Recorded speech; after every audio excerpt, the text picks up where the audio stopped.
There you go. All right. Good morning. Good morning. um, I always love you never know where either of us are going to be when we get together to do these conscious conversations on Tuesday Yeah. morning. And I think today's topic is very relevant for wherever we might be in the world. So we're talking about presence and just how we show up for ourselves and how we show up for others and how this can be a true gift for, you know, everybody, just those that we love, and developing a deeper trust, a deeper connection within ourselves. So I think as we kick off today, maybe we just kind of arrive in this present moment together and take a big deep breath, just kind of anchor ourselves into this moment. I don't know about you, Nikki, but it's so easy for me to constantly multitask. Oh, Um, yes, where absolutely. it's like maybe you've got 10 tabs pulled up on your computer, but you're also like replying to messages on your phone. Oh, yeah. Or Yes. you've got a TV show on and you're like sitting there scrolling on something else or replying to email, and just our attention is in so many different places at once, and often it's anywhere but where we are currently. And I was pulling up some stats just prepping for our conversation today, and one of the things that came through, I always heard the stat 60,000 random thoughts a day. Apparently that's a little over exaggerated, but what scientists know for sure is that we have at least 6,000 kind of transitioning thoughts per day, which is still a lot. That that's still a lot. Yeah. And the average person checks their phone 144 times a day. Oh my That's how gosh. that's how many times we touch and pick up our phone. It's insane. Um, we studies have found that even a phone being visible, like let's say that you and I went to lunch, Nikki, and I like my phone was sitting on the table. Mhm. Just a visible phone is a disruptor of trust and empathy. Mhm. Just knowing that Mhm. it's there because we understand, now that it can be a distractor. So, yeah, Mm. our presence is really Dang. being pulled in a lot of ways. Well, and Amy, I told you there was this one liner that I found as I was prepping. I was looking some things up for this, and this one liner fits perfectly with all of that. So, most burnout isn't from doing too much, it's from being disconnected while we do it. Mm, I was like, dang, because it's not the doing that's exhausting or, takes us away from, I don't know, being centered and purposeful, and it keeps our energy. It's the, like you started with, the multitasking, guilty, all the things, because it just drains you, and just if but it we can be doing, we just have to be conscious and present in the doing. You can be busy all day, a good busy. There's like bad busy and good busy. mm.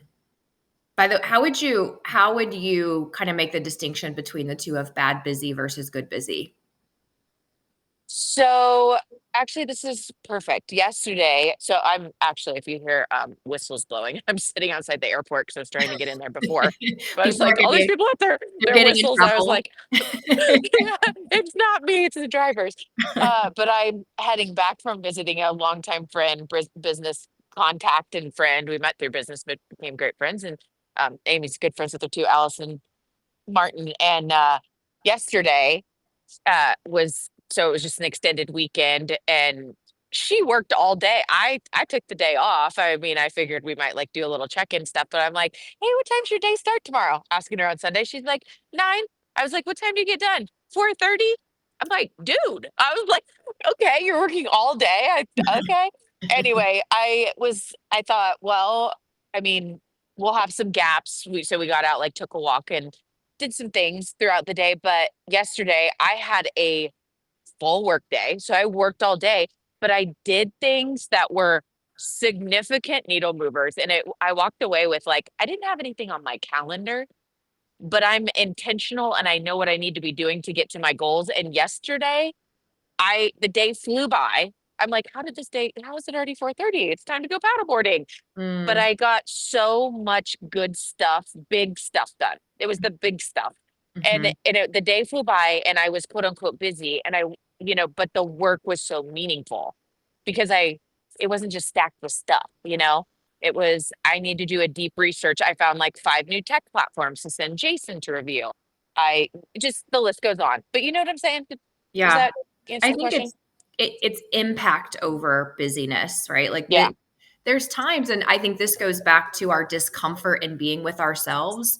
Like being present, if we don't know what to do with that, can feel uncomfortable. And so therefore there may be ways that we avoid presence because Mm. it's easier to be unconscious than it is to be fully conscious. And so Mhm. adding things to our to-do list that don't matter allows us to feel busy, and there's times that busy feels important, you know. I have to Mhm. fight that when I don't have a very full calendar or day, or like right now I spent most of the year traveling every other week. I haven't traveled in a month, and I have to tell you, like, whew, I feel like I need to go, I got to get on a plane. Mm. Mhm. But just to really, yeah, sit with that additional energy that comes through, because there's usually a story attached to that as well. And presence it can feel uncomfortable at times. Well, and yes, and yesterday, some of the things I did for, work. When I say work, I'm like working on myself, not just my business. Mhm. So I actually shared it with you this morning, Amy. I shared it with my team too. It's this gratitude. It is the best gratitude meditation I've ever found. And it was perfect for like the full moon situation that's going on. Just like woke Mhm. up this morning, I hadn't listened to it yet, but because of my research yesterday, I was looking for a new person to follow for my morning meditations. And that's an example of, you know, my work yesterday. Right. And I just and then it's ripple affecting today. The other thing is, I don't know how many times I take screenshots on my phone of things that I find. And I'm like, oh, I'll go back to that later. Like I went through those and then got some new content ideas, but it wasn't like I was present. I was so much more present than like Mhm. next meeting. Okay, who's next? But Yeah. yeah, so it was really good. I think that's a key, is if we start off with presence of self, because we also want to dig into like presence when we're with other people, like what do we do to really amplify that presence. But if we start off with presence of self, it doesn't necessarily have to mean being in meditation, because that's such a short part of your day. If you do have a meditation practice, Yeah. it may be 10, 15, 20 minutes, or however long, whatever part of your day. But it's really inviting presence into your point, Nikki, of like whatever action it is that you're taking, of just, Hmm. you know, being able to tap back in to, okay, what am I working on right now? Is my mind in alignment with what my hands are doing? Ensuring that those two things are in the same place and time as often as possible, because back to your quote, that disconnection leads to burnout. It's our mind that's disconnected with what our body is doing, and just reminding ourselves to bring it back over and over again. Hmm. Oh gosh, I just thought of something really quick. When I can notice when someone is not engaged in their work by what they remember. Mm, So I've picked up on this so many times with team members over the years. I don't see it much actually in my team now, but okay, let's say we had a meeting last week and I'm consciously very present, like I'm in it. I'm not just going through the motions to jot down the notes that I need or whatever. I'm going to remember. You're going mm, to remember what you are conscious in. mhm, And gosh, you'll start to pick up on, like, I don't know if anybody listening now has had that happen recently where you're like, you were there, this other person was there, and they don't remember near what you did. They weren't conscious in it.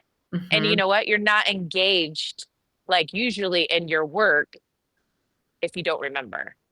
Well, and I It's think really that, a good sign.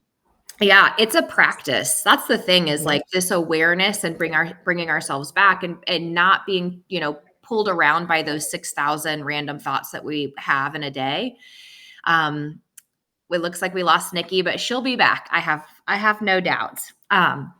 not being pulled around by those 6,000 random thoughts a day. It's a practice of noticing and bringing the attention back, noticing and bringing the attention back. And the areas that there's really three areas in our body that we can become present to that help us do that. One of the things is just going to the body. What am I feeling? What sensations? Is there tightness anywhere? Just really connecting to the body itself. The next is searching for an emotion or a feeling that you might be having in the body. So you can do a quick scan and just kind of notice, like, what am I feeling right now? Am I feeling overwhelmed?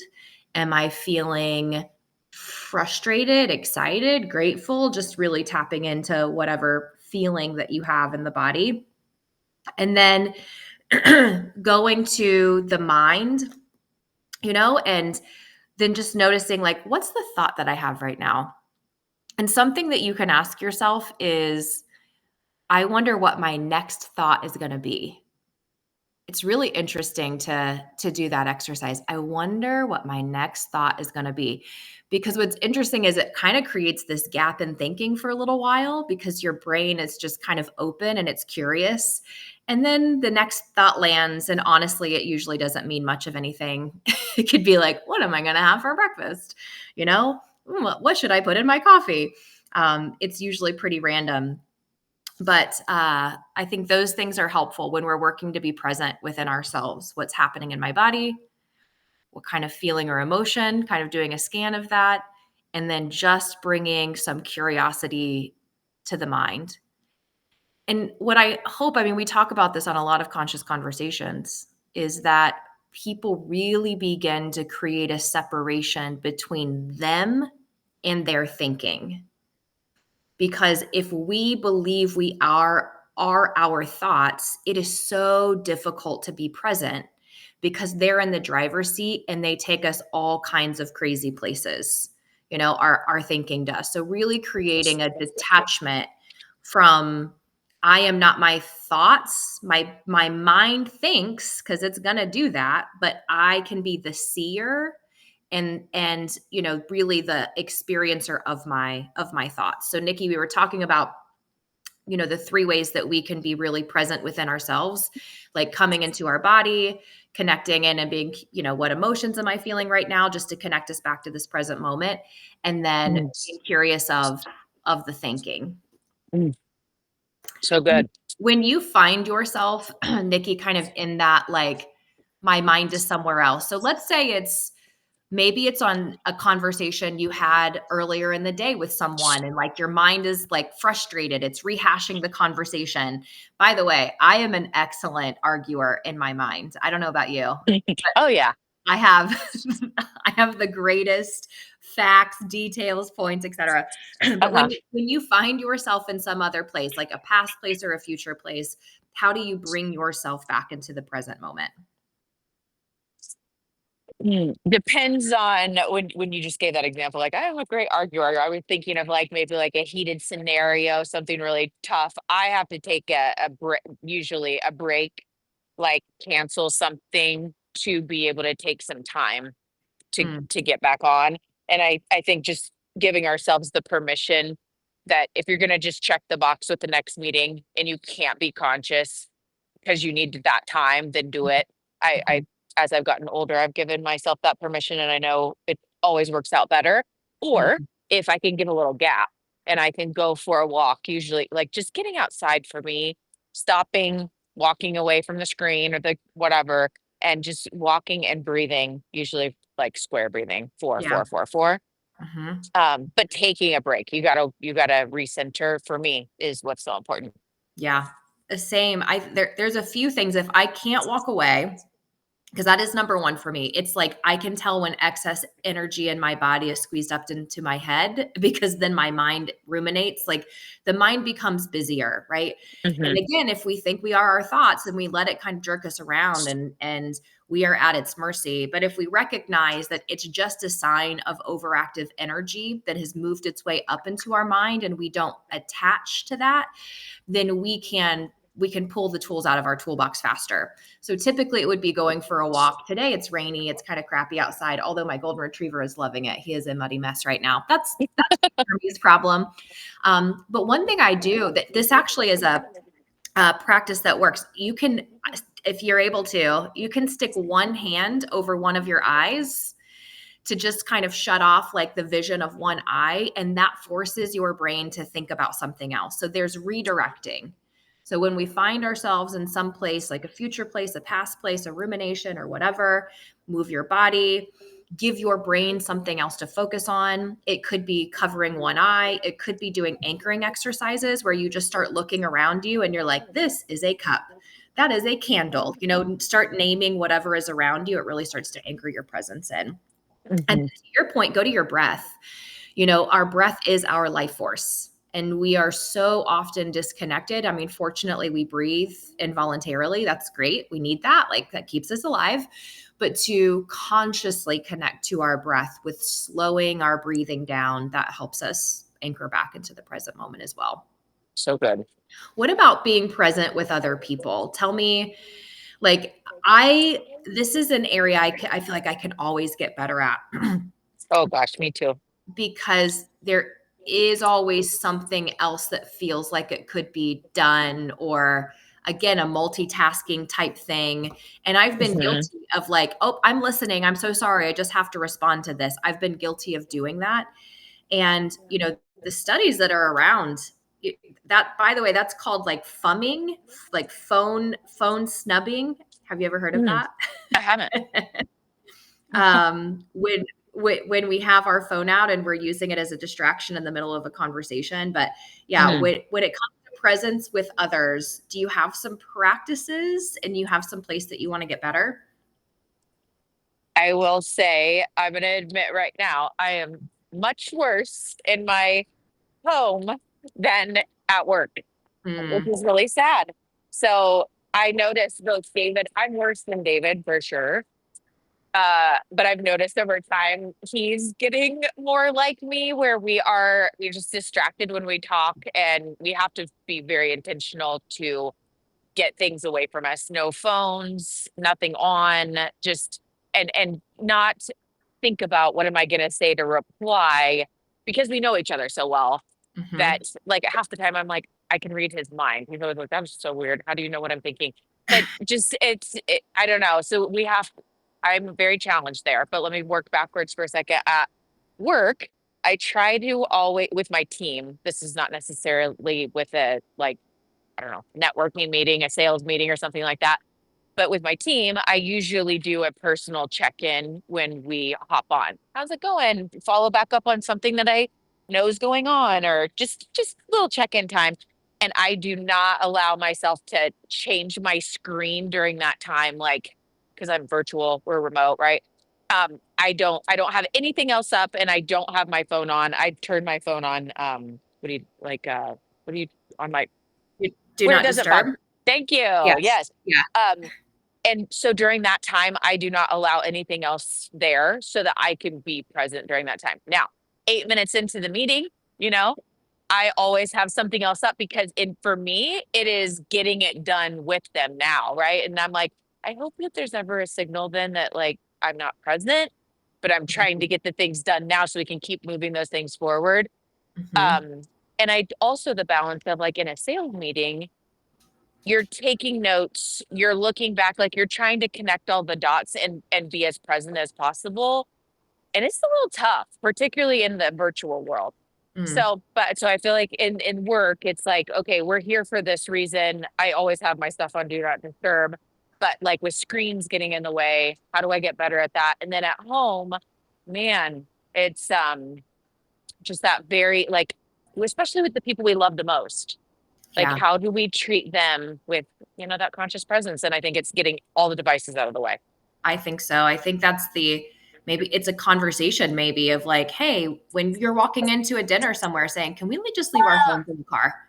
Can it Yes. just be you and I today? And like, if you have a hard time, because I think that it can be difficult to communicate something new. It's like, ugh, okay, what are we going to talk about today? I think there's really great exercises out there. Actually, Nikki, I sent some to you guys for you and your stepkids, for you guys to have these conversation starters. There Oh are my gosh, yes. They're you so there good. there are these great cards that you can pull out that can get conversation going, because I think sometimes we're unpracticed in how to have those conversations in our personal life, where we're used to what things look like driving in business, and so Uh-huh. maybe there's an agreement again of like leaving phones down. Maybe it's after a certain time we put our phones away. um, Hmm. there's some really great apps out there that allow us to lock ourselves out of other applications that might be taking our attention. So, like, if you tend to be on social media in the evening and you feel like that's, you know, getting in between connection time, there are some really great apps that can help block that stuff out.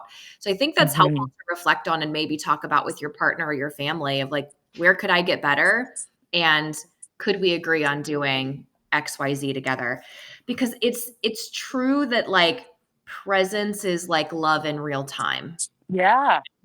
It's when we are fully present with someone, we are also kind of unconsciously or subconsciously delivering the message of like, you matter more to me than whatever ding I just got on my phone. You matter more to Hmm. me than this email that feels super important right now. And I don't think we do it because we don't care deeply about those relationships. I think we do it because we have become a dopamine seeking like nation. Like, we are just so used to the dopamine of go, go, do, do. And our attention Hmm. span has gotten shorter and shorter and shorter. And TikTok, like these short form videos, like TikTok, Instagram Reels, YouTube Shorts, these videos that are 3 minutes or less now has our attention span. What they're seeing is an average of 90 seconds before we're like distracted by something. Hmm. So really working that muscle of presence when we are with another person, and keeping the technology away, I think is going to be helpful for all. And I even with Cool. kids, like, my boys have never known a time. I mean, the internet's been around, YouTube has been around their whole life. They've like never known a time where there wasn't some kind of screen. Not that there was never rules around that, but I just think that even more so increases that like need to feel connected and busy. Hmm. I love that you mentioned that game that you got us as a gift for the boys, because it made me think of systems. And when I was like picking on me and David, I'm like, wait a second. We do have a couple of really good systems. And one example is walk. We go on a walk a lot of mornings together. And it sometimes it might be 15 minutes, sometimes it might be 45 or an hour. We don't bring our phones, Mm. and we love nature, and that's a system for us. So when you said that about the game, we used to keep that box of cards on our table. The boys aren't there nearly as much now because they're all older and whatever. And it's a little easier when they get older, by the way, for like the conversations. But we would keep that box in the center of the table, and we just every single time we were there, someone picked a card, and that's what we would do. And we'd do maybe two or three of those cards. And so I'm just thinking like other systems. Amy, do you have examples of systems with certain people or in certain places? Like one other one I said was my team. When I hop on for check-ins with them, I use the first few minutes and I don't let myself have any distractions at all. No notes up or whatever. Just connecting human to human. But what other like systems? I think for a personal system, one would be just creating a screen time goal. That's one thing. Hmm. And you can measure that on any device that you have, is like, how much screen time am I being on this? And maybe that's an opportunity for personal presence and connection to be like, I'm going to keep, I think the daily average of screen time is somewhere around 4.5 hours. And depending on the age, like Gen Z, if you're kind of in that teenage college wheelhouse, it's something like 7 hours a day. So maybe it's creating a goal of like, what would it look like if I had 2 hours a day of screen time? Then what would I do to be more connected in those other hours with myself, with my people, with my environment, that sort of thing. I think Hmm. other systems are those agreements. And so it's a swap. Like, How many memorable dinners have you had going out where everyone was on their phone? Like no memories have been created by that because we're all, while we're together, we're all very isolated. But there are memories when you're playing a game together. So I think it's good to maybe swap out instead of creating these strict rules. Maybe it's a swap out where like Monday night becomes family game night and somebody else gets to choose the game, or we're doing a movie night or something that creates an experience together. I Mhm. think that those are things for us to consider. And, again, just like little present challenges. Maybe it's a timer that you have or a reminder that goes off on your phone like once an hour that's just like, where are you? I used to have this phrase and now I see how misguided it sounds, but I used to I used to say wherever your ass is, put your head there, but then that sounds like put your head. So what I really mean is like wherever your feet are, am I aware in this moment or am I in some other place? And so at one point in time, I did have this like reminder that would pop up once an hour to just be like, where are you right now? Where are you right now? And just that little shake, that little pattern interrupt to be like, oh, right. Okay. I'm in this moment. Let me bring myself back into this moment. And I think that we feel like life goes by so quickly. Like, when we're kids and life moves at a different pace, it's it's partly because all we know is presence. It's all Mm. we know is presence. We are radically present in our lives as children because we don't know the worry of, the meeting later or the bill due Mm. or the to-do list. We are just Mhm. radically present. And so our childhood goes by at a much slower pace than our adult life because in our adult life, we are in some other moment. And when we're able to really slow things down and be fully anchored, um, my experience in that silent retreat, with no technology and no distractions, was the days were long, but I learned how to make them my friend. And I think that's a way that we slow down our fleeting life is by being as present as we can be, as often as we remember to be. Oh, that's really cool. Coming back from this trip with Allison, uh, 2 of the days, I remember us saying as we were sitting around the fire in the evening, we're like, "Does it feel like it's like 10:30?" It was like 7, And "Oh, you know what? Because 'Cause we've been just present and then sat out there and just talked and, yeah, solved world problems and stuff, Yeah. and yeah, I think it's great." like there's kind of this threefold for presence, right? It is we do it so that we can be aware of our life because our life only ever unfolds in this present moment. The past does not exist, the future does not exist. This present moment is the only thing that's real. And so it's for that so we don't miss our life. I think it's also so that we help keep our nervous system more regulated. To your point, like burnout is based on this disconnection. So how, do we be present with our life but also keep our nervous system regulated, and we're more likely to have greater satisfaction, happiness, joy, all of those great emotions when we're staying more present. And then also our life becomes what we focus on. Our attention that is our greatest currency. So whatever we are giving our attention to becomes our life. And so that's another thing of just being fully present allows us to be more intentional with our attention and how our life is unfolding.